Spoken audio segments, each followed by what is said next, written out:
মাননীয় সভাপতি, জাতিসংঘ সনদের ৮ দশক পূর্তি উপলক্ষে এই মহান পরিষদে উপস্থিত সকল সদস্য রাষ্ট্রকে অভিনন্দন জানাচ্ছি। এবারের অধিবেশন অতীত দর্শনের ভবিষ্যতের রূপরেখা তৈরি উভয়ের জন্য বিশেষভাবে গুরুত্বপূর্ণ। ৮ দশক ধরে জাতিসংঘ ধারাবাহিকভাবে তার কর্মপরিধি সম্প্রসারিত করেছে এবং নানা ক্ষেত্রে আরো গভীরভাবে সম্পৃক্ত হয়েছে। বিশ্বশান্তি ও নিরাপত্তা, মানবাধিকার, বিশ্বব্যাপী জীবনমানের উন্নয়ন, ন্যায় বিচার, ন্যায্যতা ও সমতা প্রসারে জাতিসংঘ অনস্বীকার্যভাবে ভূমিকা রেখেছে।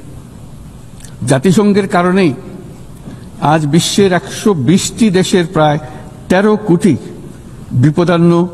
বিপদাপন্ন মানুষকে জরুরি খাদ্য ও মৌলিক মানবিক সহায়তা এবং ৪৫% শিশুকে টিকা প্রদান করা সম্ভব হচ্ছে। জাতিসংঘের সংস্থাগুলো বহুপাক্ষিক সহযোগিতায় বিশ্বের প্রতিটি প্রান্তে খাদ্য, বিশুদ্ধ পানি, স্যানিটেশন, টিকা এবং অন্যান্য জীবন রক্ষাকারী সেবা ও সরঞ্জামের যোগান দিয়ে দুর্দশাগ্রস্ত মানুষের পাশে দাঁড়িয়েছে। পাশাপাশি গত কয়েক দশকে আন্তঃরাষ্ট্রীয় সংঘাত নিরসন এবং বহু বৈশ্বিক চ্যালেঞ্জ মোকাবেলায় জাতিসংঘের সীমাবদ্ধতাও আমরা প্রত্যক্ষ করেছি। তবু সামগ্রিকভাবে জাতিসংঘের ভূমিকা মানব জাতির জন্য ইতিবাচক ও কল্যাণকর। মাননীয় সভাপতি, গত বছর আপনাদের এই মহান সভায় আমি দাঁড়িয়েছিলাম সদ্য গণঅভ্যুত্থান সংগঠিত একটি দেশের রূপান্তরের আকাঙ্ক্ষা আপনাদের শোনানোর জন্য।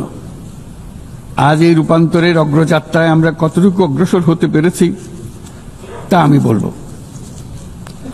পৃথিবীর প্রতি 10 জনের মধ্যে 3 জনের নিবাস বাংলাদেশ, কিন্তু সে কারণে অথবা ভূ রাজনৈতিকভাবে বিশ্বের একটি গুরুত্বপূর্ণ অবস্থানে বাংলাদেশ রয়েছে বলে আমাদের ইতিহাস জানার দরকার তা কিন্তু নয়, বরং এই কারণে বাংলাদেশের এই বর্ণনাটি গুরুত্বপূর্ণ যে তা সাধারণ মানুষের অসাধারণ ক্ষমতার উপর আস্থা তৈরি করবে। এই কারণে বর্ণনাটি গুরুত্বপূর্ণ, তা বিশ্বের সকল দেশের মধ্যে আশার সঞ্চার করবে। যে সংকট যত গভীরই হোক না কেন, তার নিরসন যত অসম্ভবই মনে হোক না কেন, কখনই তা উত্তরণের পথ হারিয়ে ফেলে না। মাননীয় সভাপতি, সাম্য, মানবিক মর্যাদা ও সামাজিক ন্যায় বিচারের দাবিতে এক রক্তক্ষয়ী সংগ্রামের মাধ্যমে 1971 সালে বাংলাদেশের জন্ম। কিন্তু যে অধিকার প্রতিষ্ঠার জন্য আমরা বিশাল আত্মত্যাগ করেছিলাম তা গত 5 দশকে বারবার বাধাপ্রাপ্ত হয়েছে। বারবার আমাদের ছেলে মেয়েদের নেতৃত্বে আমাদের জনগণকে অসংখ্য ত্যাগ স্বীকার করে সে অধিকারকে পুনঃপ্রতিষ্ঠা করতে হয়েছে। এই বছর আমরা জুলাই গণঅভ্যুত্থানের প্রথম বার্ষিকী পালন করেছি, যে অভ্যুত্থানে আমাদের তরুণ সমাজ স্বৈরাচারকে পরাভূত করেছিল, যার ফলে আমরা বৈষম্যমুক্ত ন্যায় বিচার ভিত্তিক সমাজ বিনির্মাণের অভিযাত্রা নতুনভাবে শুরু করতে পেরেছি। সেই বৈষম্যমুক্ত ন্যায় বিচার ভিত্তিক সমাজ বিনির্মাণের আকাঙ্ক্ষা পূরণের দায়িত্ব দেওয়া হয় আমাকে ও আমার সহকর্মীদের। ভেঙে পড়া রাষ্ট্র কাঠামোকে পুনর্গঠন করে জনগণের আকাঙ্ক্ষা পূরণের জন্য প্রয়োজন ছিল ব্যাপক প্রাতিষ্ঠানিক সংস্কারের।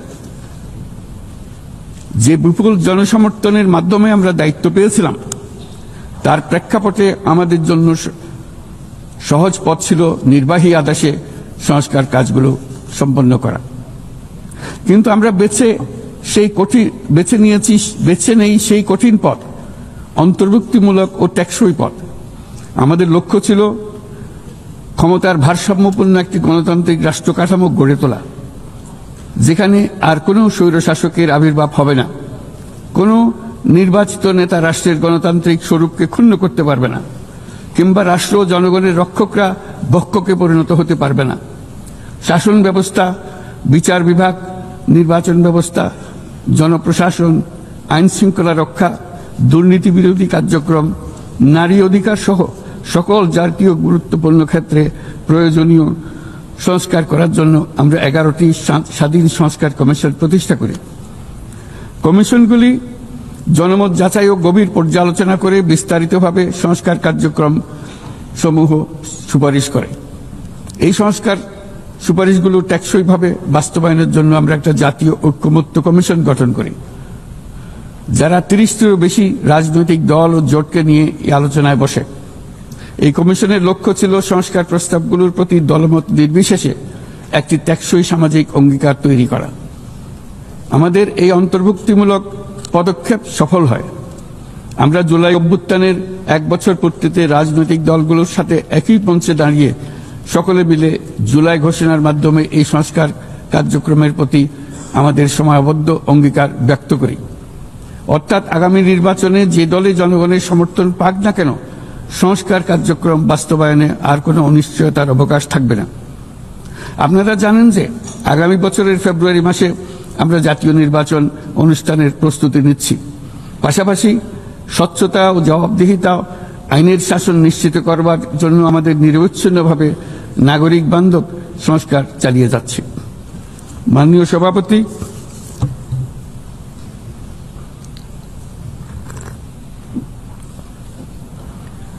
সভাপতি, গত বছর দায়িত্ব গ্রহণের কয়েক সপ্তাহের মধ্যেই আমি জাতিসংঘের মানবাধিকার বিষয়ক হাই কমিশনারকে আমন্ত্রণ জানাই পতিত স্বৈরশাসক কর্তৃক সংগঠিত মানবাধিকার লঙ্ঘন ও নৃশংসতার চিত্র উদ্ঘাটন করার জন্য। তারা মাঠ পর্যায়ে তদন্ত করে বিস্তারিত প্রতিবেদনের পাশাপাশি ভবিষ্যতে যাতে এই ধরনের অপরাধের পুনরাবৃত্তি না ঘটে সেই জন্য যেই সুপারিশমালা দিয়েছে তা আমরা আমাদের জাতীয় সংস্কার কার্যক্রমে যুক্ত করেছি। গত বছর সাধারণ পরিষদের অধিবেশনের পূর্বেই আমরা গুম সম্পর্কিত আন্তর্জাতিক কনভেনশনে যোগ দিয়েছিলাম। এখন এর বিধানসমূহ জাতীয় ক্ষেত্রে বাস্তবায়নের জন্য প্রয়োজনীয় আইন প্রণয়নের কাজ চলমান রয়েছে। এবছর আমরা জাতিসংঘের নির্যাতন বিরোধী কনভেনশনের ঐচ্ছিক প্রটোকলে যোগ দিয়েছি এবং এর বাস্তবায়নে একটি স্বাধীন প্রতিরোধমূলক জাতীয় প্রাতিষ্ঠানিক ব্যবস্থা প্রতিষ্ঠার জন্য আমরা কাজ করছি। নিবর্তনমূলক স্বৈরতান্ত্রিক ব্যবস্থা হতে মানবাধিকার সুরক্ষাকারী একটি গণতান্ত্রিক রাষ্ট্র ব্যবস্থা গড়ে তোলার জন্য প্রয়োজনীয় কারিগরি সহায়তা বৃদ্ধির লক্ষ্যে আমরা আমাদের দেশে 3 বছর মেয়াদে জাতিসংঘের মানবাধিকার বিষয়ক হাই কমিশনারের একটি মিশন পরিচালনার অনুমোদন দিয়েছি, যা ইতোমধ্যে কার্যক্রম শুরু করেছে। আমাদের এই সকল পদক্ষেপ ও অঙ্গীকার জনগণের প্রত্যাশারই প্রতিফলন। এই প্রত্যাশা মূলত একটি গণতান্ত্রিক, অন্তর্ভুক্তিমূলক ও বহুত্ববাদী সমাজ গড়ে তোলার প্রত্যাশা। মাননীয় সভাপতি, আমাদের উন্নয়ন কৌশলের কেন্দ্রবিন্দুতে রয়েছে সুশাসন, সামাজিক অন্তর্ভুক্তি ও টেকসই উন্নয়ন। বিগত 1.5 দশকের অভিজ্ঞতায় আমরা দেখেছি যে জবাবদিহিতা ছাড়া যে কোনো উন্নয়ন ক্ষণস্থায়ী ও ভঙ্গুর। রাজনৈতিক হীনস্বার্থ ও দুর্নীতির উদ্দেশ্যে গৃহীত অবকাঠামো প্রকল্প শুধু যে অর্থনীতির উপরে চাপ বাড়ায় তা নয়, তা জনগণের কোনো কল্যাণও করে না। দায়িত্ব গ্রহণের পর আমরা একে একে আবিষ্কার করি দুর্নীতি ও জনগণের সম্পদ চুরি কি ব্যাপক বিস্তৃতি লাভ করেছিল এবং তার ফলশ্রুতিতে দেশের সামষ্টিক অর্থনৈতিক অবস্থা কি ভয়ানক, নাজুক ও ভঙ্গুর হয়ে পড়েছিল। আমরা এর অবসান ঘটাচ্ছি যেন আর কখনোই উন্নয়নকে জনগণের সম্পদ আত্মসাতের অজুহাত হিসেবে ব্যবহার করা না যায়। দেশের নাজুক অর্থনৈতিক পরিস্থিতি মজবুত করতে আমরা সংস্কারমূলক কিছু কঠিন কিন্তু প্রয়োজনীয় সিদ্ধান্ত গ্রহণ করেছি। সবচেয়ে গুরুত্বপূর্ণ একটা সংস্কার হলো রাজস্ব আহরণ ব্যবস্থাপনার সংস্কার। যে নীতি ও প্রণয়ন বাস্তবায়ন সংস্থাকে পৃথক করার জন্য আইন প্রণয়ন করা হয়েছে, এর মাধ্যমে স্বচ্ছতা ও জবাবদিহিতা নিশ্চিত হবে এবং রাজস্ব আহরণ বৃদ্ধি পাবে। এই উদ্যোগগুলো সদ্য সমাপ্ত FFD4 সম্মেলনে গৃহীত সেভিয়া অঙ্গীকারের সঙ্গে সামঞ্জস্যপূর্ণ। আমরা আশা করি যে বাংলাদেশে যেমন সেভিয়া অঙ্গীকারের সাথে সামঞ্জস্য রেখে সংস্কার করবার চেষ্টা করছি, তেমনি উন্নত বিশ্বেও সিভিয়ার সামষ্টিক অঙ্গীকার অনুসারে তাদের দায়িত্ব পালনে আন্তরিক হবে। একই সাথে আমরা মনে করি আন্তর্জাতিক অর্থায়ন ব্যবস্থা, বৈশ্বিক আর্থিক প্রতিষ্ঠানগুলোর সিদ্ধান্ত গ্রহণ প্রক্রিয়া ও ব্যবস্থাপনার সংস্কার, একটি অন্তর্ভুক্তিমূলক আন্তর্জাতিক কর সহযোগিতার বৈশ্বিক কাঠামো, অবৈধ আর্থিক প্রবাহ ও দুর্নীতির বিরুদ্ধে সমন্বিত বৈশ্বিক পদক্ষেপ গ্রহণ এবং অবৈধ দুর্নীতিলব্ধ অর্থ পাচারকৃত সম্পদ পুনরুদ্ধারেও আন্তর্জাতিক সহযোগিতা বৃদ্ধি অত্যন্ত গুরুত্বপূর্ণ। মাননীয় সভাপতি, দেশের পাচার হওয়া অবৈধ সম্পদ পুনরুদ্ধার করা বর্তমানে আমাদের অন্যতম শীর্ষ অগ্রাধিকার। গত 15 বছরে দুর্নীতির মাধ্যমে শত শত কোটি ডলার অবৈধভাবে বিদেশে পাচার করা হয়েছে। আমরা নিরলসভাবে এই সম্পদ ফেরত আনার চেষ্টা করছি, কিন্তু সংশ্লিষ্ট দেশগুলোর আইনি প্রক্রিয়া এবং অন্যান্য নানাবিধ প্রতিবন্ধকতার কারণে আমাদের এই প্রচেষ্টা বারে বারে বাধাগ্রস্ত হচ্ছে। সংশ্লিষ্ট দেশগুলোর দৃঢ় সদিচ্ছা ছাড়া আমরা পাচার হওয়া অবৈধ সম্পদ পুনরুদ্ধারে সফল হতে পারছি না। বিশ্বের বিদ্যমান অর্থনৈতিক ব্যবস্থা উন্নয়নশীল দেশ থেকে সম্পদের এই অবৈধ পাচারকারীদের কার্যকরীভাবে প্রতিরোধ করতে ব্যর্থ হচ্ছে।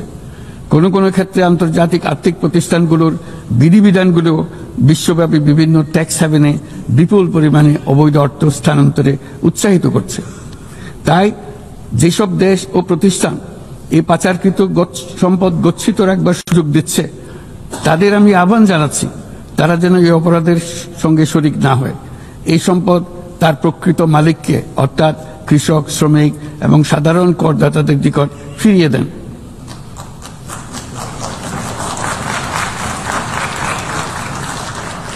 আমি উন্নয়নশীল দেশ হতে সম্পদ পাচার রোধে কঠোর আন্তর্জাতিক বিধিবিধান প্রণয়ন এবং এর প্রয়োগ নিশ্চিতের প্রস্তাব করছি।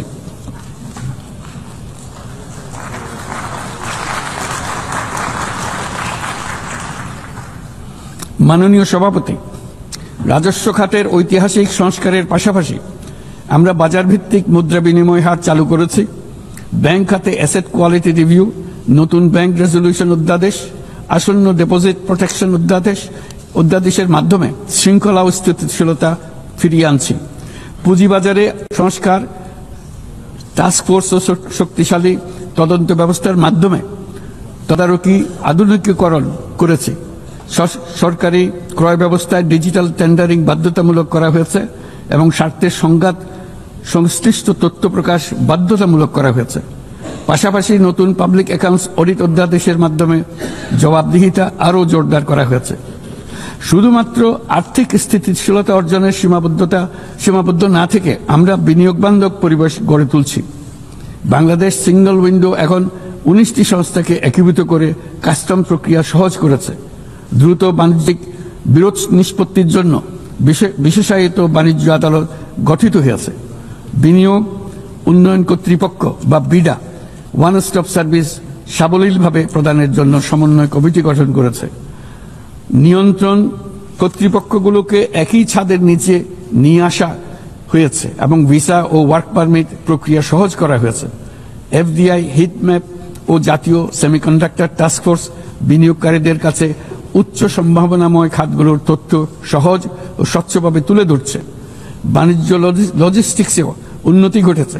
চট্টগ্রাম বন্দরে গত আগস্টে কন্টেইনার হ্যান্ডলিংয়ে 27% প্রবৃদ্ধি ঘটেছে, যা দক্ষতার উল্লেখযোগ্য অগ্রগতি নির্দেশ করে। এসব উদ্যোগ অর্থনৈতিক শাসন ব্যবস্থাকে যেমন সুদৃঢ় করেছে, তেমনি বিনিয়োগকারীকেও নিরাপদ করেছে। এইসব সংস্কারের ফলে বাংলাদেশ এখন টেকসই ও অন্তর্ভুক্তিমূলক বিনিয়োগ ও অর্থনৈতিক প্রবৃদ্ধির এক পর্যায়ে প্রবেশ করেছে। এর পাশাপাশি এত স্বল্প সময়ে অর্থনৈতিকভাবে ঘুরে দাঁড়ানোর পেছনে আমাদের প্রবাসীরা গুরুত্বপূর্ণ অবদান রেখেছেন।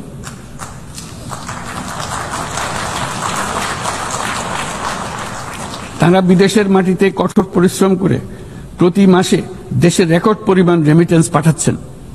শুধু বাংলাদেশেই নয়, স্বাগতিক দেশগুলোতেও তাদের বিশাল অবদান রয়েছে। তারা সেখানে বহুল চাহিদা সম্পন্ন সেবা প্রদান করছেন।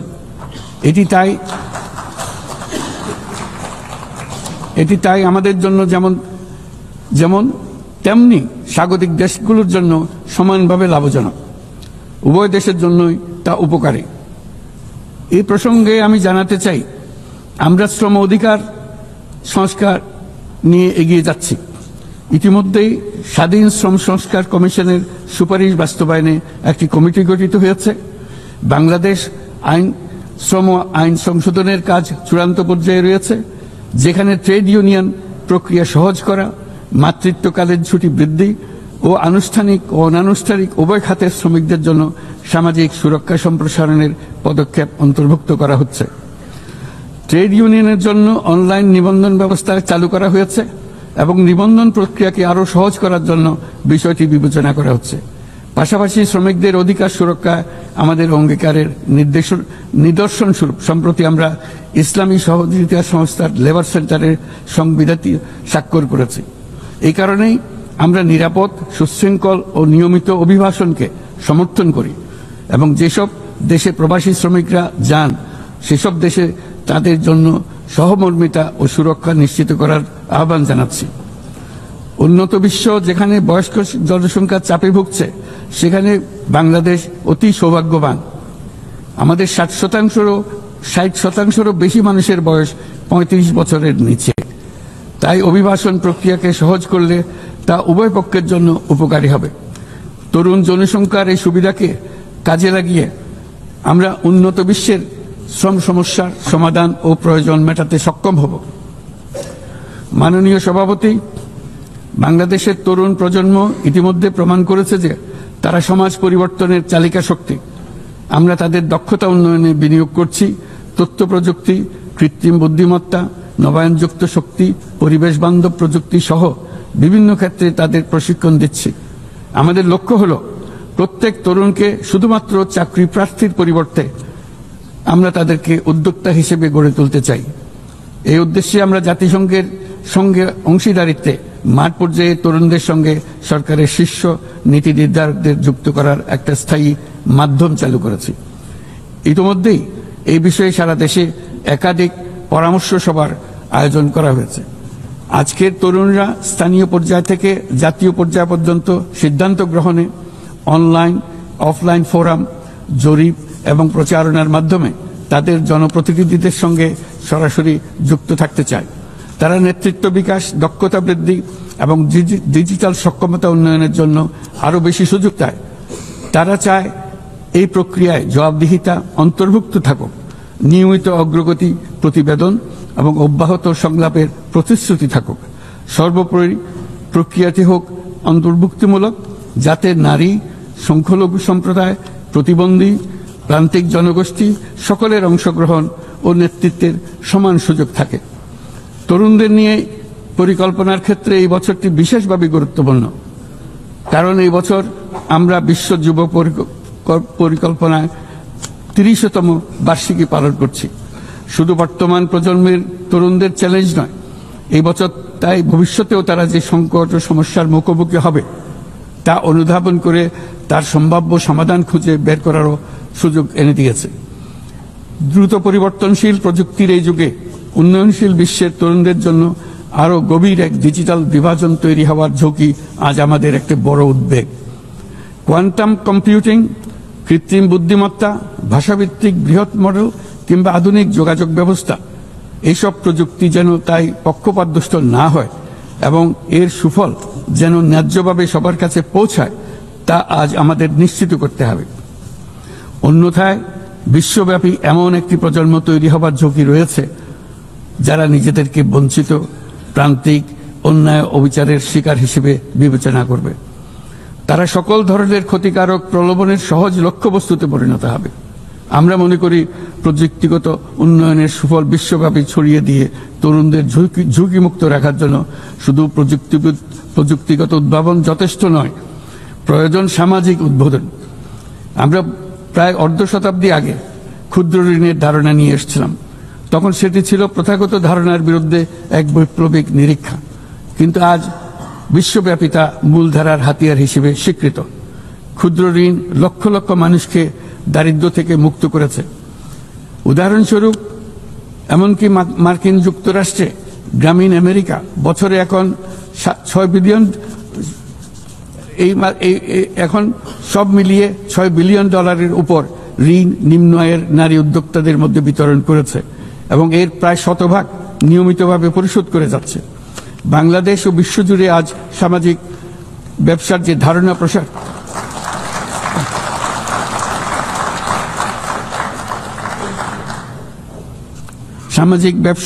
ধারণা প্রসার করেছি, এটি এমন একটি ব্যবসা যার সম্পূর্ণ মুনাফা সামাজিক কল্যাণে পুনর্বিনিয়োগ করা হয়। সামাজিক ব্যবসা প্রমাণ করেছে যে প্রতি মানুষের উদ্যোক্তা হওয়ার সত্তা সামাজিক কল্যাণে এবং সামাজিক সমস্যা সমাধানে কাজে লাগানো সম্ভব। এর ফলে পৃথিবীর যাবতীয় সমস্যা সমাধানের একটি সৃজনশীল পদ্ধতি সকলের হাতে এসে যায়, যেটি পরিবেশের সমস্যা হোক, সম্পদ কেন্দ্রীভূত হওয়ার সমস্যা হোক, স্বাস্থ্যের সমস্যা হোক, বেকারত্ব দূরীকরণের সমস্যা হোক, দারিদ্র্য দূরীকরণের সমস্যা হোক, সবকিছুতেই এই পদ্ধতি টেকসইভাবে কাজে লাগানো যায়। মাননীয় সভাপতি, জলবায়ু সংকট চ্যালেঞ্জের মোকাবেলায় বিশ্বজনীন তাপমাত্রা বৃদ্ধি 1.5 ডিগ্রি সেলসিয়াসের সীমাবদ্ধ রাখার লক্ষ্যমাত্রা আজ আমাদের হাতছাড়া হয়ে গেছে। প্রতি বছর $100 বিলিয়ন জলবায়ু সহায়তার প্রতিশ্রুতিও পূরণ হয়নি।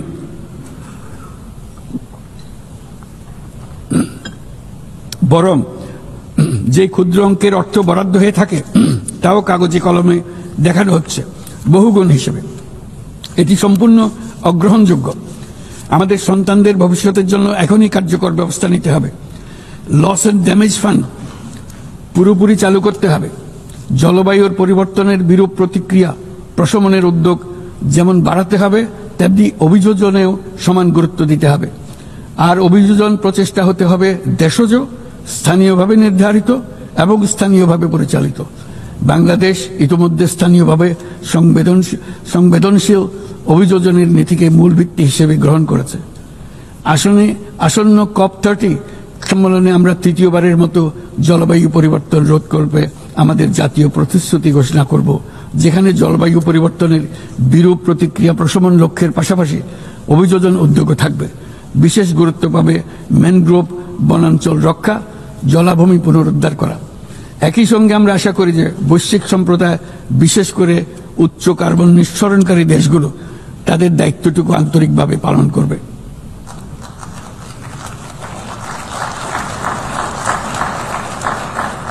মাননীয় সভাপতি, বর্তমানের আরেকটি বড় চ্যালেঞ্জ হলো বিশ্ব বাণিজ্যে সংরক্ষণবাদের উত্থান।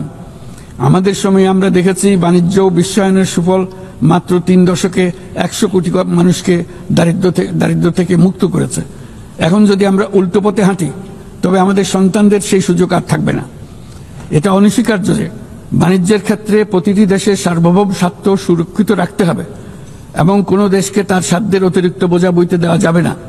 কিন্তু বৈশ্বিক শান্তি ও সমৃদ্ধি টিকিয়ে রাখার স্বার্থে উন্মুক্ত, ন্যায়সঙ্গত, নিয়মভিত্তিক বৈশ্বিক বাণিজ্যের কোনো বিকল্প নেই। তাছাড়া বৈশ্বিক বাণিজ্যে দ্রুত সামাজিক ব্যবসার প্রসার ঘটাতে হবে। উন্নয়ন সহায়তার একটি বড় অংশ সামাজিক ব্যবসায় প্রসারে বিশ্বময় ক্রমাগতভাবে জোরদার করতে হবে। আমার প্রজন্মে দেখেছি কিভাবে একটি পারস্পরিক নির্ভরশীল বৈশ্বিক অর্থনৈতিক ব্যবস্থা যে কোনো সংঘাতকে ব্যয়বহুল করে তুলেছে এবং বিশ্বের শান্তি টিকিয়ে রাখতে সাহায্য করেছে। আজ বিশ্বব্যাপী 120টিরও বেশি সশস্ত্র সংঘাত চলছে।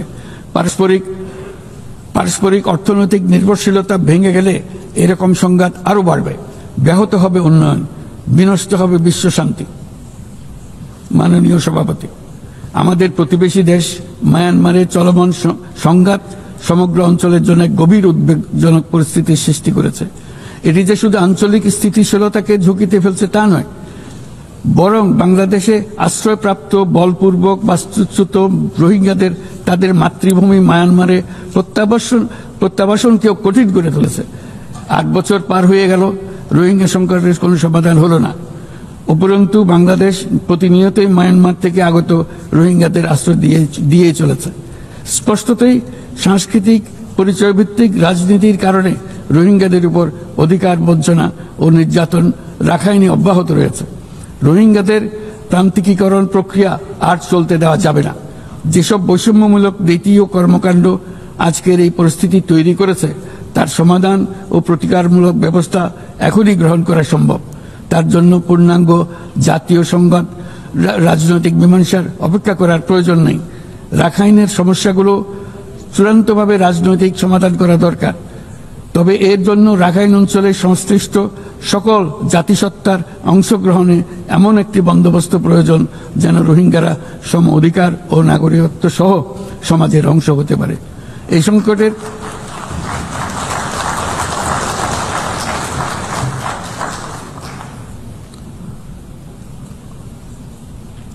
সংকটের সবচেয়ে বড় ভুক্তভোগী রোহিঙ্গারা, আর তাদের পরে বৃহত্তম ভুক্তভোগী হলো বাংলাদেশ। তবে আমাদের মনে রাখতে হবে যে রোহিঙ্গা সংকট কোনোভাবে মায়ানমারের সঙ্গে বাংলাদেশের কোনো দ্বিপাক্ষিক বিষয় নয়, বরং আমরা শুধু একটি দায়িত্বশীল প্রতিবেশী এবং আন্তর্জাতিক সম্প্রদায়ের দায়িত্বশীল সদস্য হিসেবে আমাদের দায়িত্ব পালন করে যাচ্ছি। কিন্তু তহবিল সংকটের কারণে আজকে রোহিঙ্গা ক্যাম্পগুলোতে ন্যূনতম জীবনমান বজায় রাখার আমাদের যৌথ প্রয়াসও ভেঙে পড়ার উপক্রম হয়েছে। বিশ্ব খাদ্য কর্মসূচি তাদের জরুরি সহায়তা কার্যক্রমে মারাত্মক তহবিল ঘাটতির বিষয়ে ইতোমধ্যে সতর্ক করে দিয়েছে আমাদেরকে। অবিলম্বে নতুন তহবিল না এলে মাসিক রেশন অর্ধেকে নামিয়ে এনে মাথাপিছু মাত্র $6 নামিয়ে আনতে বাধ্য হবে, যা রোহিঙ্গাদের অনাহার ও অপুষ্টিতে নিমজ্জিত করবে, যা তাদেরকে আগ্রাসী কোনো পদক্ষেপ নিতে বাধ্য করবে। তহবিলের অতিরিক্ত কাটছাট হলে তা নিঃসন্দেহে সুরক্ষা ও নিরাপত্তা ঝুঁকি বহুগুণ বৃদ্ধি করবে, যা ক্যাম্পের সীমানা ছাড়িয়ে যেতে পারে। তাই আমি বিদ্যমান দাতাদের সাহায্য বাড়াতে এবং সম্ভাব্য নতুন দাতাদের অনুদান প্রদানের আহ্বান জানাচ্ছি, যাতে এই বিপর্যয়কর পরিস্থিতি এড়ানো যায়। মানবিক সহায়তার জন্য নতুন ও বর্ধিত তহবিলের বাইরে আন্তর্জাতিক সম্প্রদায়কে অবশ্যই মায়ানমার সরকার এবং রাখাইনের অন্যান্য অংশীদারদের উপর ইতিবাচক পরিবর্তন ও দ্রুত রাজনৈতিক সমাধানের জন্য চাপ প্রয়োগ করতে হবে। অন্যান্য প্রতিবেশী দেশগুলোকেও তাদের দায়িত্ব পালন করতে হবে। রাখাইনে স্থিতিশীলতা আনতে আন্তর্জাতিক সম্প্রদায়ের যে কোনো যৌথ প্রচেষ্টায় সহযোগিতা দিতে বাংলাদেশ সর্বদা প্রস্তুত। আমরা আশা করি আগামী 30 সেপ্টেম্বরের উচ্চ পর্যায়ের সম্মেলন বিশ্বব্যাপী দৃঢ় সংকল্প তৈরি করবে এবং রোহিঙ্গাদের জন্য বাস্তবসম্মত আন্তর্জাতিক সহায়তা নিশ্চিত করবে, যেখানে তহবিল সংগ্রহ সর্বোচ্চ অগ্রাধিকার পাবে। একই সঙ্গে আন্তর্জাতিকভাবে একটি রোডম্যাপ গৃহীত হবে এবং সময়বদ্ধ কর্মপরিকল্পনা গ্রহণের মাধ্যমে রোহিঙ্গা সংকটের স্থায়ী সমাধান খুঁজে পাওয়া সম্ভব হবে। মাননীয় সভাপতি, শুধু মায়ানমার নয়, এবছর আমরা পৃথিবীর প্রায় প্রতিটি প্রান্তেই সংঘাত প্রত্যক্ষ করেছি। ইউরোপ, দক্ষিণ এশিয়া, মধ্যপ্রাচ্য, বিশ্বের সবচেয়ে ঘনবসতিপূর্ণ অঞ্চলে আমরা বাস করি। বিশ্বের আর কোনো অঞ্চলে এত সংখ্যক পারমাণবিক অস্ত্রধারী রাষ্ট্র এত অল্প দূরত্বে অবস্থান করছে না। তাই নিরস্ত্রীকরণ, পারমাণবিক অস্ত্রের বিস্তার রোধের গুরুত্ব আমরা গভীরভাবে উপলব্ধি করতে পারি। আমরা সময়ের সঙ্গে দুর্বল হয়ে পড়া বৈশ্বিক অস্ত্র নিয়ন্ত্রণ চুক্তিগুলোকে পুনর্জীবিত করার জন্য জোর দাবি জানাচ্ছি। বিশেষ করে মধ্যপ্রাচ্য ও দক্ষিণ এশিয়ায় পারমাণবিক অস্ত্রমুক্ত অঞ্চল প্রতিষ্ঠার আহ্বান জানাচ্ছি। একই সঙ্গে আমরা পূর্ণ স্বচ্ছতার সঙ্গে শান্তিপূর্ণভাবে পারমাণবিক শক্তি ব্যবহারের যে অধিকার প্রতিটি রাষ্ট্রের রয়েছে তার প্রতি পূর্ণ সমর্থন জানাচ্ছি। একটি দায়িত্বশীল দেশ হিসেবে আমাদের প্রথম পারমাণবিক বিদ্যুৎ কেন্দ্র চালু করার আগেই এই বছর আমরা আন্তর্জাতিক পরমাণু শক্তি সংস্থার আওতাধীন পরমাণু নিরাপত্তা ও বর্জ্য ব্যবস্থাপনা সম্পর্কিত যৌথ কনভেনশনে যোগদান করেছি। এই যোগদানের মাধ্যমে সর্বোচ্চ মানের পারমাণবিক নিরাপত্তা ও স্বচ্ছতার প্রতি আমরা আমাদের প্রতিশ্রুতি পুনর্ব্যক্ত করছি। মাননীয় সভাপতি, আমি সবসময় মানুষকে আশার বাণী শুনিয়েছি, কখনো ভয় দেখিয়ে কিছু করা আমি সমর্থন করিনি, কিন্তু আজ আমাকে সেখান থেকে সরে এসে ভয়ঙ্কর কিছু কথা বলতে হচ্ছে। আজ আমি সতর্ক করছি, চরম জাতীয়তাবাদ, অন্যের ক্ষতি হয় এমন ভূ রাজনীতি এবং অন্যের দুর্ভোগ ও পীড়নের প্রতি ওদেশশূন্য বহু দশকের পরিশ্রমে আমরা যে অগ্রগতি অর্জন করেছি তা ধ্বংস করে দিচ্ছে। এর সবচেয়ে মর্মান্তিক চিত্র আমরা দেখেছি গাজায়। শিশুরা না খেয়ে অকাল মৃত্যুবরণ করছে, বেসামরিক জনগোষ্ঠীকে নির্বিচারে হত্যা করছে, হাসপাতাল, স্কুল সহ একটা গোটা জনপদ নিশ্চিহ্ন করে দিচ্ছে। জাতিসংঘের স্বাধীন তদন্ত কমিশনের সাথে আমরাও একমত যে আমাদের চোখের সামনেই একটি নির্বিচার গণহত্যা সংঘটিত হচ্ছে। আমাদের দুর্ভাগ্য যে মানব জাতির পক্ষ থেকে এর অবসানে আমরা সর্বোচ্চ চেষ্টা করছি না এখনো। এই অবস্থা চলতে থাকলে ভবিষ্যৎ প্রজন্ম ও ইতিহাস আমাদেরকে ক্ষমা করবে না।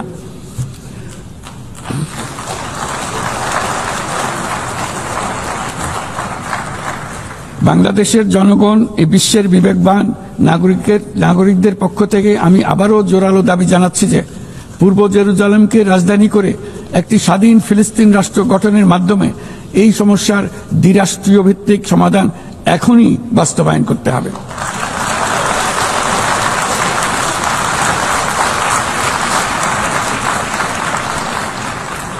শুধুমাত্র 1967 সালের পূর্বের সীমারেখার ভিত্তিতে যেখানে ইসরায়েল ও ফিলিস্তিনে শান্তিপূর্ণ সহাবস্থানে থাকবে তখনই ন্যায় বিচার সম্পূর্ণভাবে কার্যকর হবে।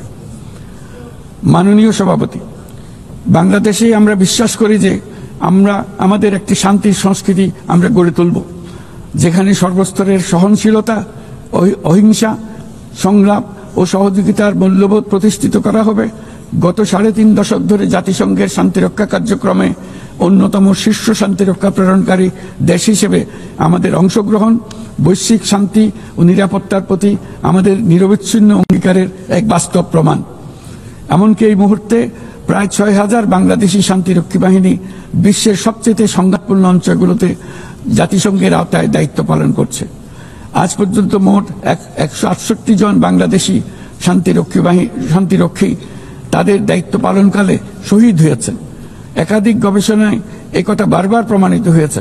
জাতিসংঘের শান্তিরক্ষা কার্যক্রম অন্য যে কোনো একপাক্ষিক শান্তিরক্ষা উদ্যোগের তুলনায় অধিক টেকসই এবং কার্যকর। তাই বিশ্বের শান্তিরক্ষাকারী এই কার্যক্রমের ধারাবাহিকতা ও কার্যকারিতা রক্ষায় আমরা জাতিসংঘের শান্তিরক্ষা অভিযানের জন্য স্পষ্ট ও বাস্তবসম্মত ম্যান্ডেট এবং পর্যাপ্ত বাজেট বরাদ্দের দাবি জানাচ্ছি। শান্তিরক্ষীদের নিরাপত্তা এবং তাদের বিরুদ্ধে সংঘটিত অপরাধের জবাবদিহিতা নিশ্চিত করাও সর্বোচ্চ গুরুত্বের সঙ্গে বিবেচনা করা উচিত। দেশে এবং আন্তর্জাতিক পরিসরে বহু ভাষিকতাকে বাংলাদেশ সক্রিয়ভাবে উৎসাহিত করে, কারণ আমরা বিশ্বাস করি যে ভাষাগত ও সাংস্কৃতিক বৈচিত্র্য পারস্পরিক বোঝাপড়াকে আরো গভীর করে। একবিংশ শতাব্দীতে কোনো সমাজেই ঘৃণা, অসহিষ্ণুতা, বর্ণবাদ, বিদেশিদের প্রতি বিদ্বেষ বা ইসলাম বিদ্বেষীদের কোনো স্থান নেই।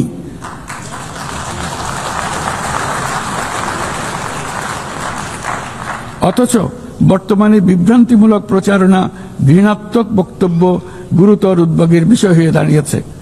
গত বছর বাংলাদেশে ছাত্র জনতার অভ্যুত্থান পরবর্তী সময়ে বিভিন্ন স্বার্থান্বেষী গোষ্ঠীর পক্ষ থেকে উদ্দেশ্যমূলকভাবে বিভ্রান্তিকর সংবাদ ছড়ানো হয়েছে, যা এখনো চলমান রয়েছে।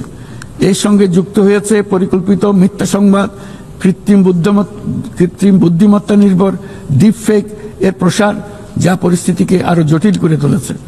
এসবের বিরুদ্ধে আমাদের একসঙ্গে কাজ করতে হবে, যাতে এসব বিকৃত কর্মকাণ্ড মানুষের আস্থাকে বিনষ্ট না করে কিংবা সামাজিক সম্প্রীতিকে দুর্বল করে না দেয়। মাননীয় সভাপতি, আমাদের শীর্ষ অগ্রাধিকারগুলোর মধ্যে অন্যতম হল নারীর ক্ষমতায়ন। আমাদের জাতীয় কবি কাজী নজরুল ইসলামের ভাষায়, বিশ্বে যা কিছু মহান সৃষ্টি চিরকল্যাণকর, অর্ধেক তার করিয়েছে নারী, অর্ধেক তার নর।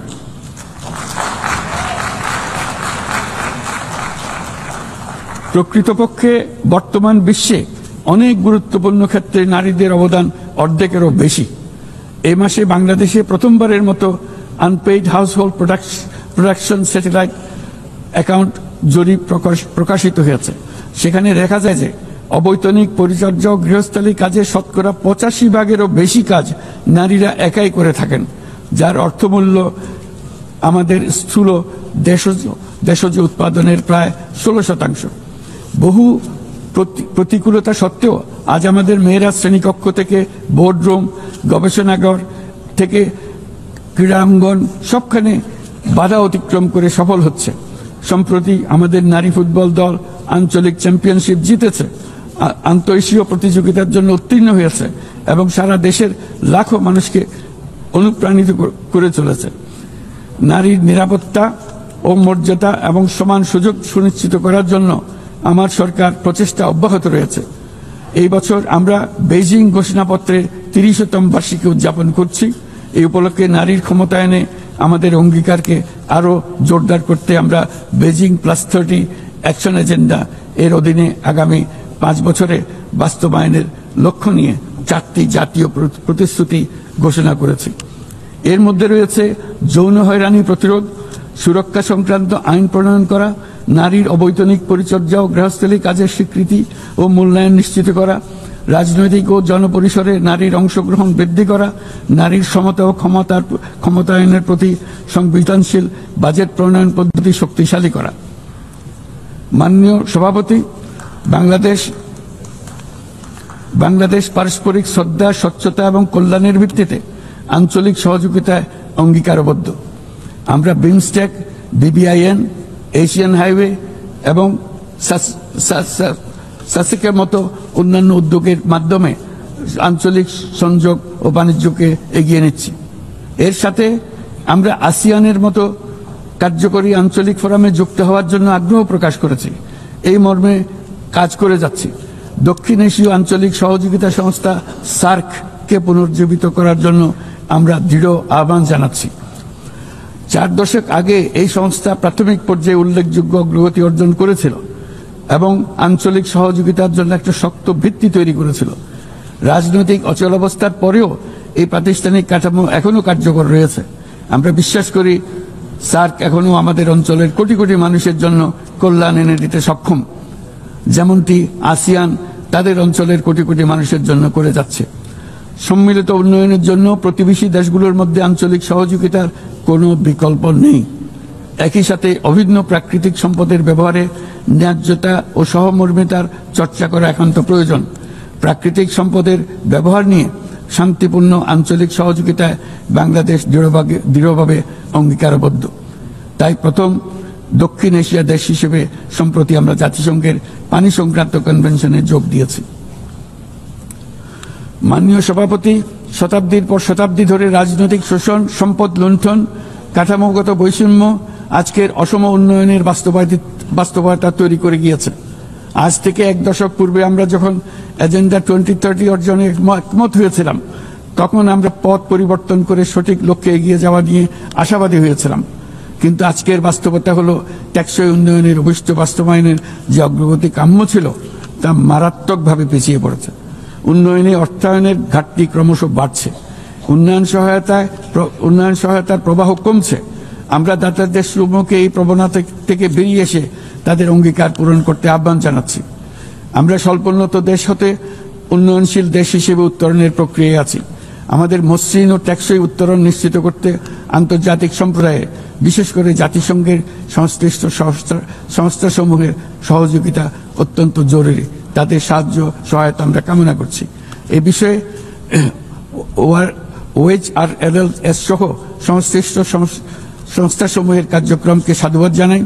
স্বল্পোন্নত দেশসমূহ এবং ঝুঁকিতে থাকা অন্যান্য দেশগুলোর প্রতি আমাদের কার্যকর সহযোগিতা প্রদানের জন্য আমরা আমাদের দপ্তরকে আরও শক্তিশালী করার আহ্বান জানাচ্ছি। একই সঙ্গে অনুদান ও ঋণের পাশাপাশি সরকারি ও বেসরকারি উদ্যোগে সামাজিক ব্যবসা খাতকে বিপুলভাবে এগিয়ে দিয়ে যাওয়ার জন্য আহ্বান জানাচ্ছি। এই নতুন পদ্ধতি দাতা ও গ্রহীতা উভয় দেশের জন্য মঙ্গলজনক হবে এবং উৎসাহব্যঞ্জক হবে। সৃজনশীলতার অতি উচ্চ পর্যায়ে যেতে আমাদের সহায়ক হবে। মাননীয় সভাপতি, বাংলাদেশের অগ্রগতি উন্নয়নের অভিযাত্রায় জাতিসংঘের অবদানকে আমরা সাধুবাদ জানাই। বিশ্বশান্তি ও নিরাপত্তা উন্নয়ন, মানবাধিকার, জাতিসংঘের এই 3টি স্তম্ভের প্রতি আমরা পূর্ণ আস্থা পুনর্ব্যক্ত করছি। আমার বক্তব্যের শুরুতেই আমি বলেছিলাম যে আজ 8 দশকে জাতিসংঘ বারবার দেখিয়েছে যে বহুপাক্ষিক কূটনীতি মানব জাতিকে আরো ভালোভাবে একসঙ্গে বেঁচে থাকার সহায়তা করে। তবু এর 80তম বার্ষিকীতে আমাদের স্বীকার করতেই হবে যে বহুপাক্ষিক কূটনীতি আজ নানা রকম চাপের মধ্যে রয়েছে। প্রায়শই অসম দ্বিপাক্ষিক সম্পর্কের টানাপোড়েনে আবারও প্রমাণ করেছে যে বহুপাক্ষিক কূটনীতি আমাদের শেষ এবং সর্বোত্তম ভরসা। তাই বহুপাক্ষিক কূটনীতির ধারক ও বাহক জাতিসংঘকে উজ্জীবিত রাখতে আমরা সদস্য রাষ্ট্রগুলোর সাথে পূর্ণ স্বচ্ছতা ও আন্তরিকতা আলোচনা আহ্বান জানাচ্ছি। বর্তমান সময়ের দাবি মেটাতে বহুপাক্ষিকতার প্রতি আমাদের যৌথ আকাঙ্ক্ষা পূরণ করতে হলে জাতিসংঘকে ক্রমাগত বিকশিত ও অভিযোজিত হতে হবে। আমার এই মর্মে আমরা মহাসচিবের UN80 উদ্যোগকে স্বাগত জানাই। তবে একই সঙ্গে জোর দিয়ে বলতে চাই যে সংস্কারের নামে যেন বহুপাক্ষিকতাকে দুর্বল করা না হয় বা উন্নয়নশীল দেশগুলোর কণ্ঠস্বরকে অবহেলা না করা হয়। সংস্কারের একমাত্র লক্ষ্য হওয়া উচিত মাঠ পর্যায়ে বাস্তব ও ইতিবাচক পরিবর্তন আনা। জনাব সভাপতি, গত বছর আমার জনগণ প্রমাণ করেছে যে জগতে অন্যায়ের বিনাশ অবশ্যম্ভাবী। তারা প্রমাণ করেছে যে পরিবর্তন যেমন সম্ভব তেমনি এটা অপরিহার্য। আমাদের মনে রাখা দরকার যে সামনের দিনে যে চ্যালেঞ্জগুলো আসছে তা কোনো দেশের পক্ষে একা মোকাবেলা করা সম্ভব নয়। একই সঙ্গে আমাদের এটাও মনে রাখতে হবে যে বর্তমান পৃথিবীতে কোনো একটি দেশ সংকটে পড়লে অথবা বিশ্বের কোনো এক প্রান্তে সংকট দেখা দিলে সমগ্র বিশ্বের নিরাপত্তায় ঝুঁকির মুখে পড়ে যায়। আমাদেরকে ৩-০ পৃথিবী গড়ার স্বপ্ন নিয়ে অগ্রসর হতে হবে। তরুণরা ৩-০ বাস্তবায়নের সৈনিক হয়ে বড় হবে।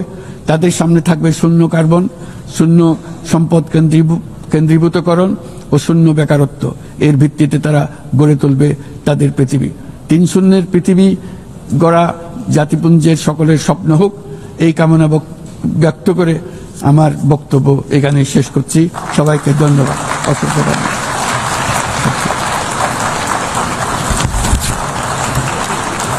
Thank you.